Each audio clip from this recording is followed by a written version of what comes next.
Supreme court کے ایک جج ہیں جسٹس محسن اختر کیانی صاحب. انہوں نے ایک فیصلہ دیا. سپریم کورٹ کے جسٹس ہے, سپریم کورٹ کے, کوئی سول جج نہیں ہے یا سیشن کورٹ کا یا ہائی کورٹ کا جج نہیں ہے, سپریم کورٹ کا جج ہے. اور وہ فیصلہ دیتے ہوئے کہتا ہے میرا دماغ, میری عقل, میرا فہم, میری فراست یہ بات کہتی ہے کہ جس مرد کی کسی عورت سے شادی ہو جائے تو وہ جو عورت ہے جس سے شادی ہوئی ہے, کیونکہ وہ اس کی لائف پارٹنر ہے, وہ اس کے کاروبار میں بھی معاون ہے, وہ اس کی گھرداری کی ذمہ داری بھی سر انجام دے رہی ہے, تو شادی کے بعد کی جتنی بھی کمائی خامند کمائے گا اس کا آدھا حصہ بیوی کا ہونا چاہیے.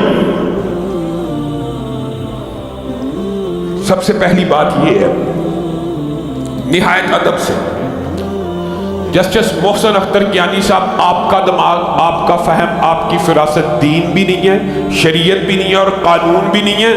اگر آپ کسی چیز کو قانون بنانا چاہتے ہیں اسمبلی میں پیش کریں, اور اسمبلی کے اندر بھی پاکستان میں سپریم لا قرآن و سنت ہے. جسٹس محسن اختر کیانی صاحب نے سمجھا یہ معاملہ بھی شاید اجتہادی نوعیت کا ہے, شاید اتنا کم علم ہوتا ہے ان لوگوں کے پاس. اجتہاد ان نصوص پہ کیا جاتا ہے, ان احکامات کے اوپر کیا جاتا ہے جو غیر واضح ہو, جن سے کوئی نتیجہ اخذ نہ کیا جا رہا ہو. جبکہ خامند کی جائیداد میں بیوی کا جو حصہ ہے یہ مبہم آیتیں نہیں ہیں, یہ مبہم احکامات نہیں ہیں, یہ اللہ رب العزت نے اس قرآن پاک میں بطور وصیت یوصیکم اللہ, اللہ تعالیٰ نے بطور وصیت نازل کی ہیں کہ اگر تمہارا بچہ نہ ہو تو بیوی کا 1/4, اور اگر تمہاری اولاد ہو تم مر جاؤ تو بیوی کا 1/8. یہ حصہ کس نے طے کیا ہے؟ یہ وصیت کس نے کی ہے؟ اللہ کے واضح حکم صریح نص کے بعد کیا اجتہاد کی اسلام میں گنجائش موجود ہے؟ نہیں موجود. جسٹس صاحب آپ کو اتنا نہیں پتا کہ اجتہاد بھی نصوص کی موجودگی میں نہیں ہوتا, اور یہ امت مسلمہ کا اجماعی عقیدہ ہے کہ بیوی کا 1/8 حصہ اگر اولاد موجود ہے, اگر اولاد موجود نہیں ہے تو کمپلسیشن میں 1/4 ہے. آپ نے یہ جو نصف کا قانون اپنے دماغ سے حذف کیا, کہاں سے کیا؟ یورپ سے, مغرب سے. وہاں پہ میاں بیوی کے اندر جب طلاق ہو جائے یا اس طرح کا معاملہ ہے تو نصف جائیداد ہے. یہ لوگ مغرب سے اتنے متاثر ہیں کہ ان کو اللہ رسول بھول چکا ہے. ہماری اپیل ہے سپریم کورٹ کے اس بینچ سے جہاں پہ ججوں کے خلاف کارروائی ہوتی ہے کہ ان کے خلاف کارروائی کی جائے, ان کو اپنے عہدے سے معطل کیا جائے کہ جن کو یہی بنیادی بات نہیں پتا کہ اسلام کے واضح اور صریح احکامات کے خلاف نہ سپریم کورٹ فیصلہ دے سکتی ہے, قومی اسمبلی کے سارے اراکین جمع ہو کے کہتے ہیں کہ شراب حلال ہے تو شراب حلال ہو سکتی, بیوی کا حصہ آدھا ہے تو بیوی کا حصہ آدھا ہو سکتا.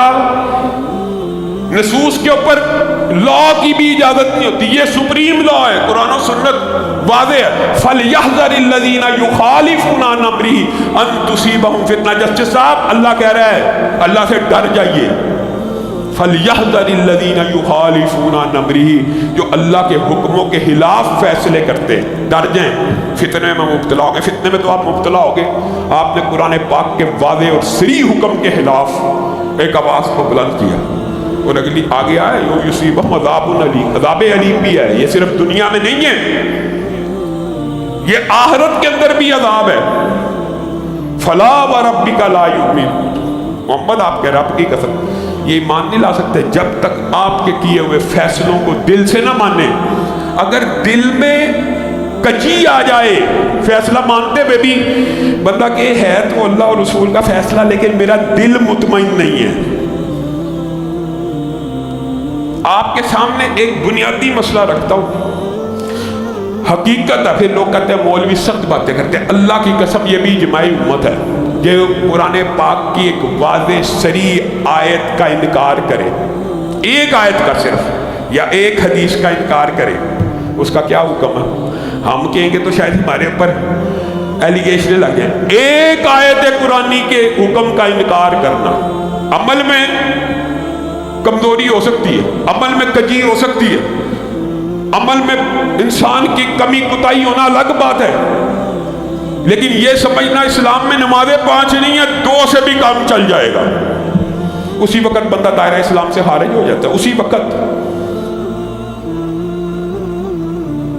عقیدے کے اندر یہ بات رکھنا، یعنی آپ نے فیصلہ بھی دے دیا اور کہا کہ آپ نے قرآن نہیں کبھی پڑھا، آپ علماء سے مشاورت کر لیتے، ایسے فیصلوں کو ہم ردی کی ٹوکری کے لیے، اس کے لیے بھی ردی کی ٹوکری کے مناسب بھی نہیں ہے یہ فیصلے، اور نہ پاکستان میں ایسے فیصلوں کو منظور کیا جا سکتا ہے، اور نہ ہم انشاءاللہ پاکستان میں ایسی مغربیت زدہ جو ذہنیت ہے اس کو پروموٹ کرنے دیں گے۔ اس فیصلے کو حکومت فی الفور واپس لے، سپریم جوڈیشل کونسل میں ان جج کے خلاف امپیچمنٹ کی کارروائی ہونی چاہیے، اور ان کو پاکستان کا قانون ہی پڑھا دیں کہ سپریم لا قرآن و سنت ہے، یہی پڑھا دیں کہ آپ قرآن و سنت کے بیان کرتا اور واضح فیصلوں کے خلاف بھی کھڑے ہو جائیں گے۔